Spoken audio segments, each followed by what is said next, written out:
I did a water challenge. What's a water challenge, you might ask? I did a challenge where I drank 3 liters of water every day for 30 days. Why would I do a water challenge? Some of you might think, oh, that's normal to drink 3 liters of water a day. Let me tell you, I am terrible at forcing myself to drink water. It does not come naturally to me. It never has, and I don't know why. Couldn't tell you.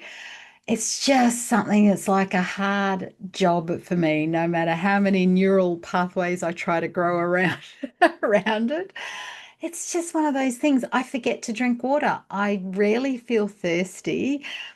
It just doesn't pop into my head, but I know how much we need it. So that's why I thought, oh, that's actually a really good challenge for me to do because I need to change this, especially now that we've moved to Bangkok.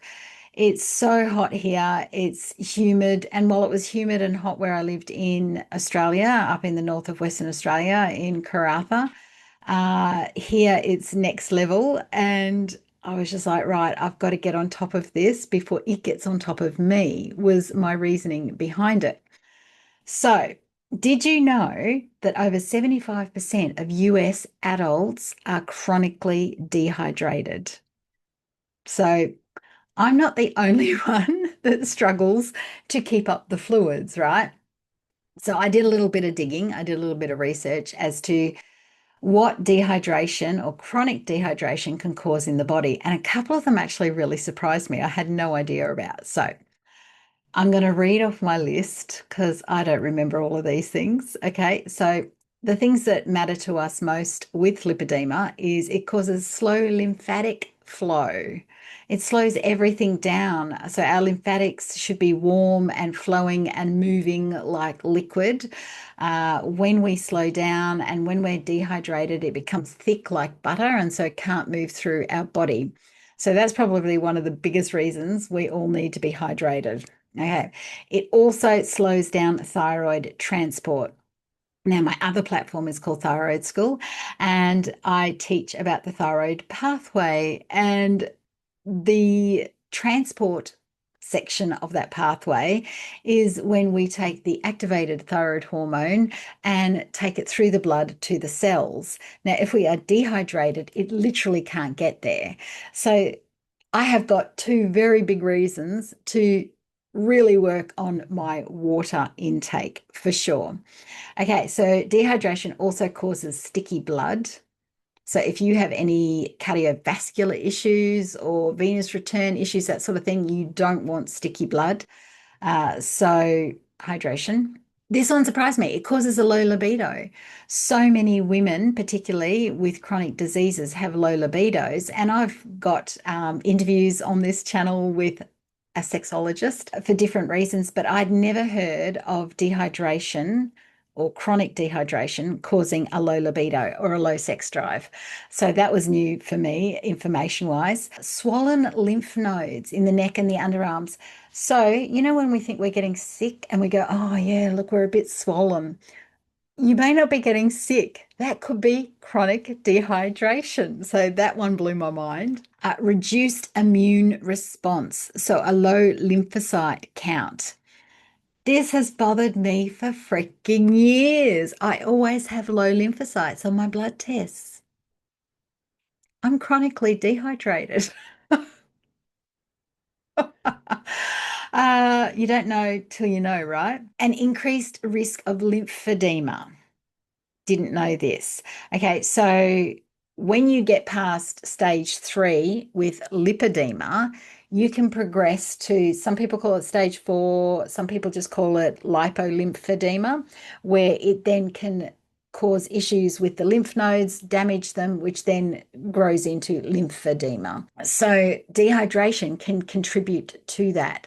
So any of us that have progressed or anyone that's in those later stages, you don't want it to progress to lymphedema. Hydration. Okay. It can also cause stiff muscles and joint pain. I always thought that was a thyroid thing. UTIs. I used to get urinary tract infections a lot in my younger years. I was probably chronically dehydrated as well. It can cause a fast heart rate. So, thyroid people that are hypothyroid, are you getting enough water? Low blood pressure. I'm about to film a video on blood pressure and lipedema. So, I have chronically low blood pressure. Hydration. Skin loses elasticity. Now, okay, I am 55.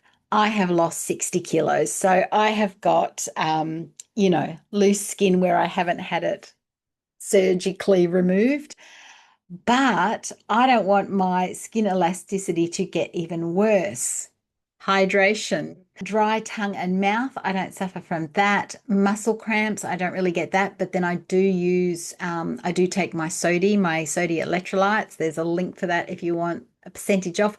That actually has West Australian salt in it, which is why I choose sodium, right? Being an Australian. So I don't have an issue with muscle cramps because I take the electrolytes. What else have I got on this list? Loss of appetite. I never have a big appetite. I didn't have a big appetite when I weighed 130 kilos. Thought it was a thyroid thing. And a lot of thyroid women do have low appetite, which is totally against how they look and how I looked. Was it chronic dehydration as to why I was not hungry ever? Who knows? But I know now I still don't get hungry a lot unless I eat a lot of carbs, then that makes me hungrier. But dehydration, craving sugar, flushed red skin, swollen feet, fatigue, headaches, dizziness, and weakness are all symptoms of dehydration and chronic dehydration. So, how standard are these symptoms, and that we don't think anything of them, yet they could be as simple as we're not drinking enough water. Okay. And it doesn't count to have 3 coffees a day and 4 cups of tea.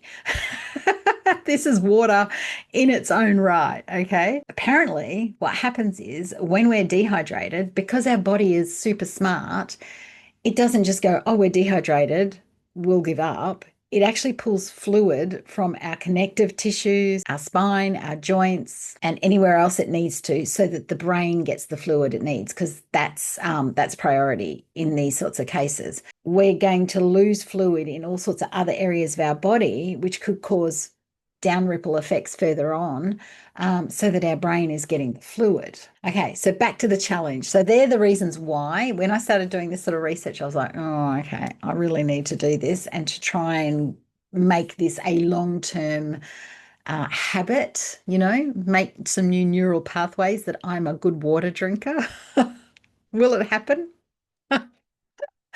Um, we'll see as time goes by, right? The only rules I gave myself was to drink 3 liters a day. And I chose 3 liters because I think normal people would say 2 liters a day, but that's if you're living a sedentary life. And because we go out in the hot Bangkok heat and I walk every day in that heat most days, I was like, oh, I probably need 3 liters if I'm going to be truly honest, living in this country. So the only thing I did apart from that was to go out and get myself some glass water bottles. Okay. So this is my 375 ml one. Oh, that one's not shut. Okay, so this one's my 375 ml one. I refill it with our bottled water, our big 20-liter container. So I don't buy this beautiful water for this amount of water every day. I just bought it once and I refill the containers. So, and then I got 5 of the 800 ml glass bottles. So that way I was keeping all my water in glass in the fridge, which makes me feel nice and feel good, and less time in the plastic, if that's at all possible. But, everything comes in plastic now. So you do what you can do there. So that was my only rules: 3 liters a day, and having the containers so that I could track it. That was simply so that as I emptied them, so I only need to empty 4 of those a day, not 5. 5 is just a spare. In fact, I think it was buy one, get one. That's why I ended up with 5 of them. And so it was just so that I could easily track it without having to go, oh, how many, writing it down and that sort of thing. And then at the end of the day or the next morning, I refilled them and started again. That's the only reason. And so the big ones, I just decant into this one as the day goes by. That's it. That was my simple challenge for the month, right? Okay, so I did actually take measurements and did all my usual stats. So, what were the results of the 30 days? There was no actual change in stats, measurements, weight, anything like that. So, I was like, oh, I always thought that drinking lots of water helped you lose weight, but nothing changed for me really from that perspective. However, here's what did change. On the days I didn't drink 3 liters, so I wasn't perfect the entire month. I there were days that we would go out. So on the days that we went out, I'm not going to drag around, all these liters of water with me. And it is what it is. We would buy water out and I would have a little bit, but I certainly didn't drink my full 3 liters. On those days, my evening walk was harder. Coping with the heat was harder. I would wake up the next morning with a headache. I would struggle with decision making and clarity and just kind of day to day, I didn't feel switched on. So it wasn't that I noticed things in the positive while drinking the water. It was when I then stopped having the water. And there was probably, I'm going to say, 3 or 4 days throughout the challenge that, or when I was tracking, that we would go out to a museum or we went out somewhere exploring or whatever we did. And also days that I went to and have my pedicure done or things like that, where you just don't drink as much water so that you're not running off to the loo all the time. Those were the days that I noticed, and I only noticed it, I think, on the second time when hubby and I were walking around the park and noticed, and he said, have you noticed anything? And it wasn't until then that I started to realize, oh, I don't feel as switched on today. And that was because the day before we had been out and about and I hadn't drunk my usual amount. So it's a bit like when you go without a food that's causing you issues for ages, and it's not until you bring it back in that you notice there's something wrong. I didn't notice that there was something wrong until I went without it this time. So it was kind of the reverse, right? And that was when I went, oh, I do notice it when I'm not having the water. I'm not sure I've noticed an increase in appetite. I'm just going back to the earlier, symptoms of dehydration, and I'm not sure I noticed a difference in my appetite. I don't think I noticed a difference with sugar cravings. My skin doesn't flush red, so that wasn't an issue with me. I take my sodium electrolytes, so the muscle cramps weren't an issue. And everything else, I'm just looking, there's nothing else there that, so yeah. So the only thing that I really noticed through the challenge was the fact that on the days that I didn't drink the water, I didn't feel great. And that's enough, right? Because we want to feel good. We want to feel like we're doing life in charge, even with chronic disease. So, will I continue my water? Yes, I already have. And that was the whole idea of doing the challenge, to force myself to make new neural pathways that I now drink 3 liters of water most days, unless we've gone out. So I still have days where we go out and about. And if I don't drink at all, I don't drink at all. And I don't beat myself up over it. But generally, almost always, I at least wake up with a headache the next morning. Almost always, which is really fascinating to me, considering I didn't have headaches before. So I guess your body compensates and just pulls that fluid from everywhere else, which is not great, long term. You can't rob Peter to pay Paul. It eventually comes back to bite you on the bum, right? So I do my best to keep it up. Some days I have room temperature water. Other days I have cold water. I have certainly learned just from that perspective, you do you, whatever gets the water down, basically. Okay. Doesn't matter whether it's cold or hot.